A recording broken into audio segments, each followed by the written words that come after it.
আচ্ছা, আমাদের আইএলটিএস এ সাধারণত দুই ধরনের রাইটিং আছে। একটা হলো তোমার এসএ লিখতে হয়, মানে যেটা আমরা স্কুল কলেজে যে ধরনের রচনা লিখছি ইংরেজিতে, ওই এসএ টাইপের একটা লিখতে হয়। আর আরেকটা হলো ছবি দেখে কিছু একটা লিখতে হয়। এসএ বা প্যারাগ্রাফ টাইপের যে লেখাটা লিখতে হয় এটা 250 ওয়ার্ডের। আর নর্মালি ছবি থেকে যে ছবি দেখে দেখে যেটা লিখতে হয় এটা হলো 150 ওয়ার্ডের। একাডেমিক জেনারেল আইএলটিএস যেটা আর কি, যেটা সবার জন্য সেম, সবাই যেটা দেয় সাধারণত। সো এই আজকে জাস্ট একটা এসে দেখাবো আর একটা এসের স্ট্রাকচার দেখাবো। সাধারণত 4 থেকে 5 রকম এসে আইএলটিএস এর পরীক্ষায় আসে। তো আজকে আমি যে এসেটা দেখাবো এটা হলো ডিসকাস বোথ ভিউস। তো আগে কোশ্চেন টাইপ নিয়ে আলোচনা করি, যে আইএলটিএস এর এসের বা আইএলটিএস রাইটিং টাস্ক 2 এর এসেটা কি রকম হয়, এসের প্রশ্নটা কি রকম হয়। এই দেখো একটা প্রশ্ন, আমি এটা সলভ করছি কিছুদিন আগে, আমি বকরে দেখাইছিলাম, বকরে জানে এটা।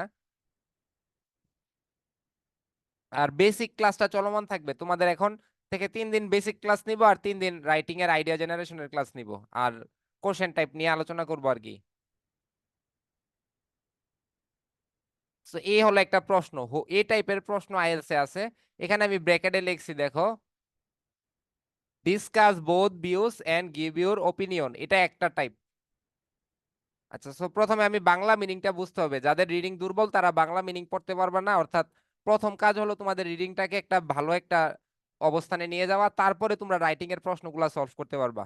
কিন্তু যেহেতু তোমাদের আইডিয়া জেনারেশন অনেক উইক, সেজন্য আমি রাইটিং ক্লাসটা আগে শুরু করে দিছি, যাতে তোমরা যতদিন রিডিং পড়তে থাকো, রিডিং পড়ার পাশাপাশি যাতে তোমাদের আইডিয়া জেনারেশন করার যে স্কিলটা এটা যাতে ডেভেলপ হয়। আচ্ছা, পরি প্রশ্নটা দেখো।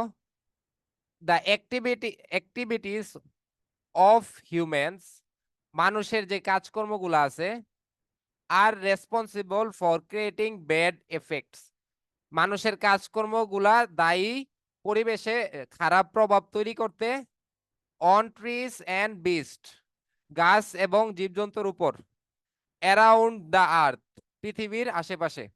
অর্থাৎ এখানে বলা হয়েছে যে মানুষের কাজকর্মগুলাই পৃথিবীর আশেপাশে খারাপ প্রভাব সৃষ্টি করতেছে।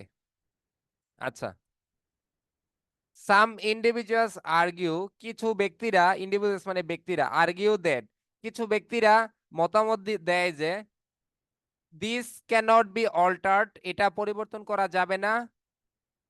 অর্থাৎ এই যে মানুষ দ্বারা যে পশু পাখি এবং গাছপালার উপর খারাপ প্রভাবটা, এটা পরিবর্তন করা যাবে না। ওয়ারেস আদার্স সে দ্যাট, অন্যদিকে অন্যরা বলে যে authorities can take necessary steps, যে কর্তৃপক্ষ আছে অর্থাৎ সরকার বা জনগণ বা সমাজ বা মানবজাতি চাইলে পদক্ষেপ নিতে পারে, প্রয়োজনীয় পদক্ষেপ নিতে পারে, টু ব্রিং পজিটিভ চেঞ্জেস, অর্থাৎ ইতিবাচক কোনো পরিবর্তন আনতে। অর্থাৎ পরিবেশের উপর যে খারাপ প্রভাবটা এটা চাইলেই মানুষ কমায় আনতে পারে তাদের কাজকর্ম দ্বারা। প্রথম কাজ হলো আমাকে এটা একটু চেঞ্জ করতে হবে, জাস্ট যেটাকে বলে প্যারাফ্রেজ। সো আমাদের যে প্রশ্নটা থাকবে হুবহুব দেওয়া যাবে না।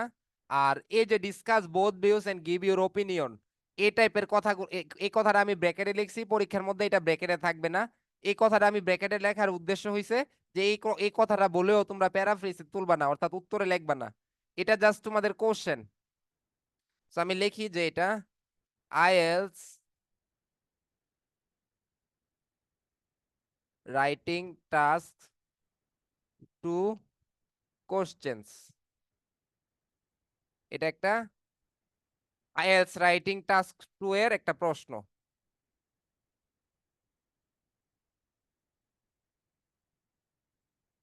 আচ্ছা, এখন এটাকে আমার জাস্ট কিছুটা চেঞ্জ করতে হবে। এই যে চেঞ্জ করাটা বা ভেরিয়েশন আনাটা, অর্থাৎ হুবহু প্রশ্নটা না তোলা, এই হুবহু প্রশ্নটা না তুলে কিছু অংশ পরিবর্তন, এই পরিবর্তনটাকে বলে প্যারাফ্রেজ করা। সো এই প্যারাফ্রেজটা কি,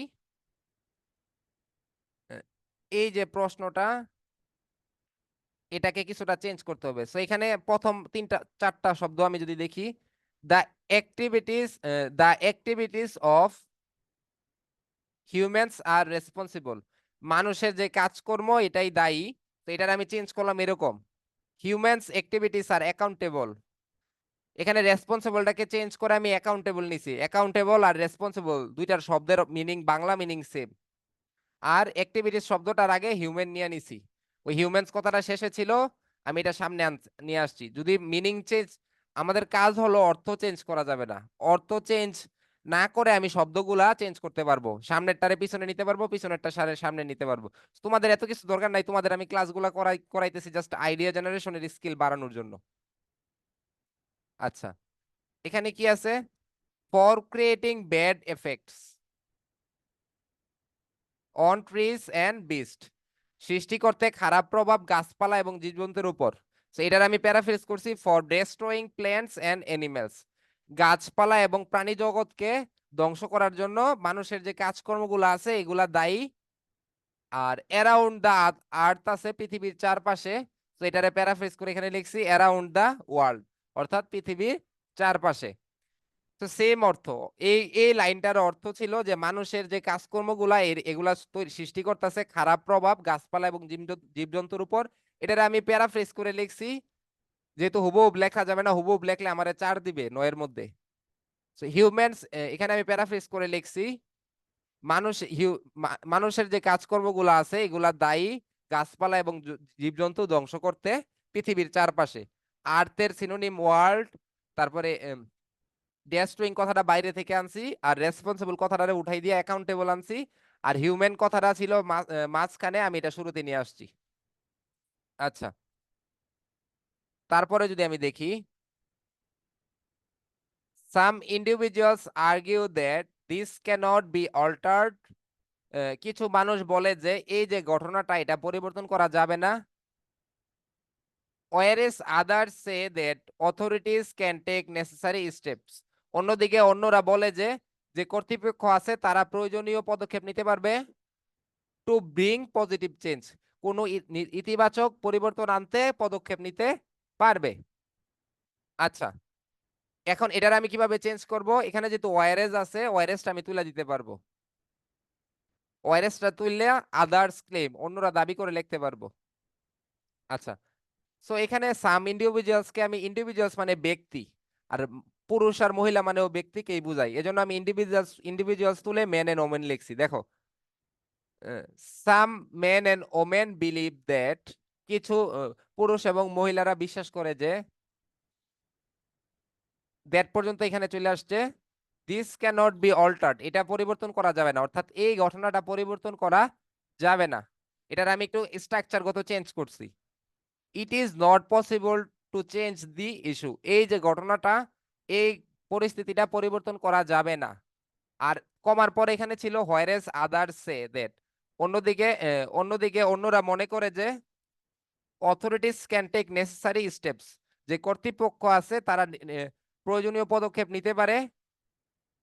এন্ড এই কথাটারে ওয়ারেসটারে আমি বাইঙ্গা লিখছি, অন্যরা দাবি করে, and whereas others, and others claim, অন্যরা দাবি করে যে দ্যাট, যে নেসেসারি স্টেপস ছিল, এখানে স্টেপস মানে উদ্যোগ বা পদক্ষেপ, তো স্টেপস এর সিনোনিম আমি এখানে আনছি ইনিশিয়েটিভস, আর ওয়ারেসটাকে উঠাইয়া আদার্স ক্লেম করছি। And others claim that necessary initiatives can be taken, can be taken লিখছি কারণ প্যাসিভ হবে, নিজের গাছপালা বা জীবজন্তু নিজেরা নিজে পদক্ষেপ নিতে পারবে না। তুমি যদি গাছপালা কাটো বা জীবজন্তু মাইরা ফেলো, তারা কি কোনো পদক্ষেপ নিতে পারবে? তো তাদের কোনো আন্দোলন করার সামর্থ্য নাই। তো পদক্ষেপ অবশ্যই মানব জাতিকে নিতে হবে, সরকারকে নিতে হবে, সমাজকে নিতে হবে, ব্যক্তিদের নিতে হবে। ওই প্রগতিশীল যারা আছে তারা ওই নারীবাদী আন্দোলন না করে পরিবেশবাদী আন্দোলন করতে হবে, তাহলে কিছু একটা পরিবর্তন আসতে পারে। আচ্ছা, can be taken to bring a positive change, এই কিছু নেসেসারি বা প্রয়োজনীয় পদক্ষেপ নেওয়া যাইতে পারে কোনো একটা ইতিবাচক পরিবর্তন আনার জন্য। এই যে পুরা কাজটা আমি করলাম এটারে বলে প্যারাফ্রেজ করা, কি বলে এটাকে? সো আমাদের যে কোনো এসেতে আমাদের প্যারাফ্রেজ করতে হয়। একদিনে তোমরা রাইটিং কিছু বুঝবা না, জাস্ট আমি টানা ক্লাস নিতে থাকবো, নিতে নিতে নিতে নিতে 1-1.5 মাসের মাথায় গিয়া কিছু একটা হইলে হইতে পারে।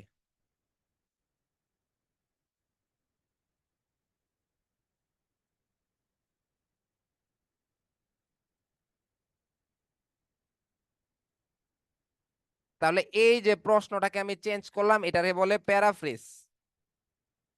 অর্থাৎ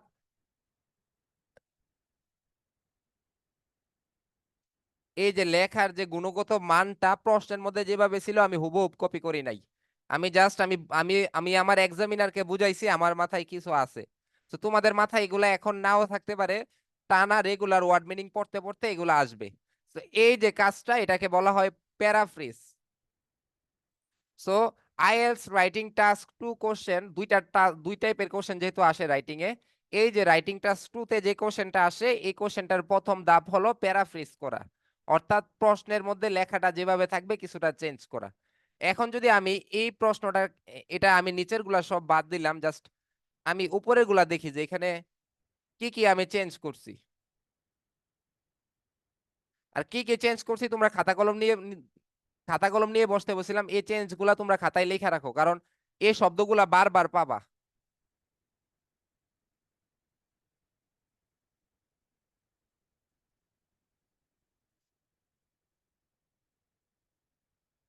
কি কি আমি পরিবর্তন করছি দেখাই। প্রথমে দেখো আমি হিউম্যান অ্যাক্টিভিটিসটা আমি সামনে নিয়ে আসছি, আমি জাস্ট একটা কালার করে দেই।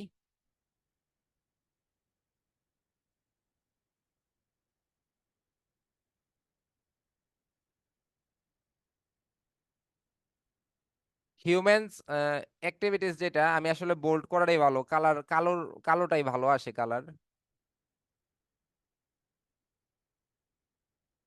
সাইজটা একটু বড় করে দিই।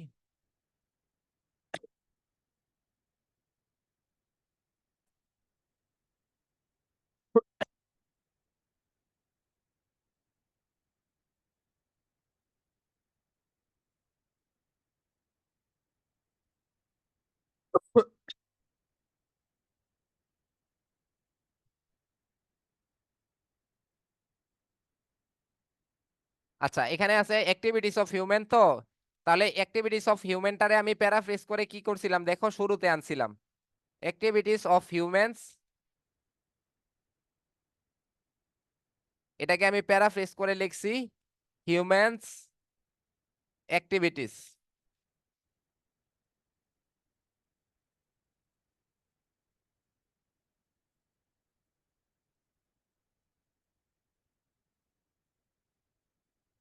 আচ্ছা, তারপরে দেখো, তারপরে আমি রেসপন্সিবল মানে দায়িত্ব নেওয়া, দায়ী, এখানে রেসপন্সিবল শব্দটাকে আমি প্যারাফ্রেজ করছি করে লিখছি অ্যাকাউন্টেবল। তারপরে ক্রিয়েটিং ব্যাড এফেক্টস শব্দটাকে আমি চেঞ্জ করছি, ব্যাড এফেক্টসটাকে চেঞ্জ করে আমি লিখছি একটু প্যারাফ্রেজ, এটা একটু বেশি প্যারাফ্রেজ হচ্ছে। তোমাদের যদি ব্রেনে না দেয় এত বড় প্যারাফ্রেজ করার দরকার নেই। ফর ডেস্ট্রয়িং প্ল্যান্টস, ট্রিজটাকে আমি প্ল্যান্টস লিখছি, ঠিক আছে, ফর ডেস্ট্রয়িং। আর ট্রিজটাকে আমি প্যারাফ্রেজ করে লিখছি প্ল্যান্টস।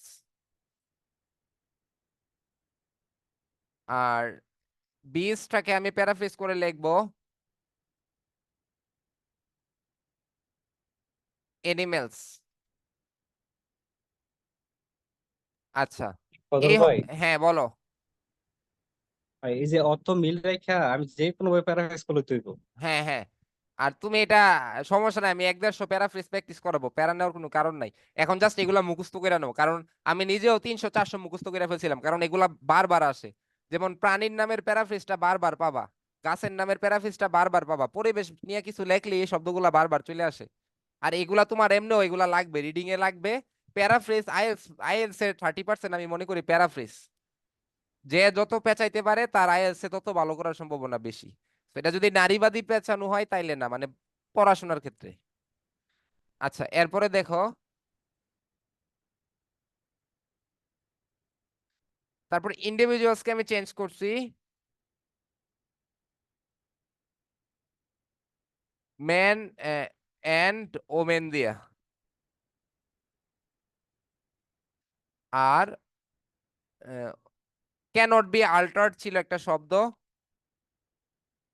ক্যানট বি অল্টার্ড, এটাকে চেঞ্জ করছি আমি it is not cannot be alter মানে এটা পরিবর্তন করা সম্ভব না, এরকম কিছু বোঝায়। অল্টার মানে পরিবর্তন, ক্যানট বি অল্টার মানে পরিবর্তন করা সম্ভব না। It is not possible to change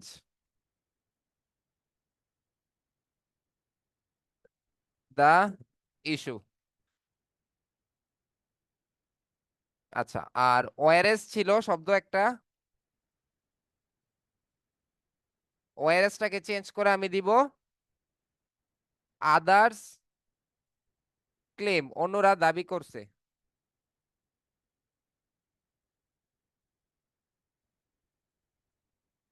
আচ্ছা, আরো আরো কিছু আমি চেঞ্জ করছি। স্টেপস ছিল, স্টেপস শব্দটাকে আমি চেঞ্জ করছি ইনিশিয়েটিভ দিয়ে, মানে উদ্যোগ দিয়ে। তোমরা এখন এতগুলা চেঞ্জ করতে যাবা না, তোমরা জাস্ট এখন আমারটা দেখবা। তোমাদের রাইটিং এখন আমি শুরু করব না, তোমরা জাস্ট ওয়ার্ড মিনিং বাড়াও, ডায়েরিতে 2000 3000 শব্দ করো। স্টেপস মানে ইনিশিয়েটিভস।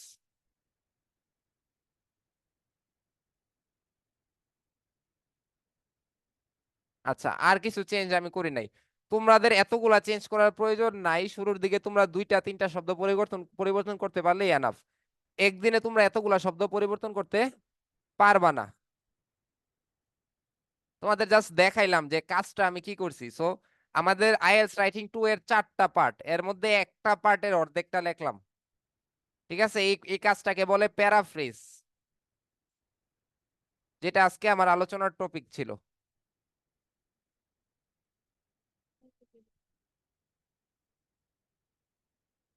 কথা বলতে নিষেধ করছি তোরে, অনলাইন ক্লাসে আছি।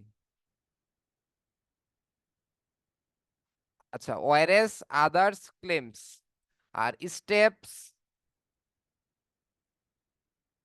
ইনিশিয়েটিভস,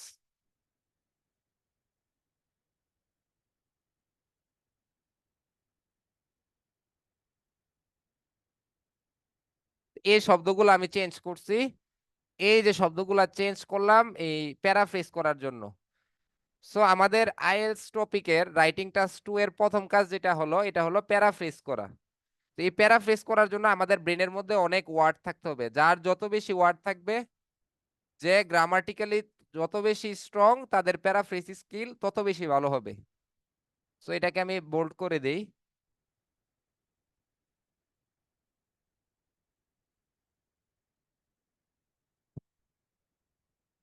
তো আজকে এই পর্যন্তই। এই আজকের ক্লাসটা আমি আশা করি যে তোমাদের প্যারাফ্রেজ সম্পর্কে মোটামুটি একটা ধারণা হয়েছে তোমাদের। পরের ক্লাসে আমি ওভারভিউ সম্পর্কে ধারণা দিব, যে কিভাবে আইএলটিএস রাইটিং 2 এর প্যারা পার্ট 1 এর দ্বিতীয় অংশ ওভারভিউ লিখতে হয়।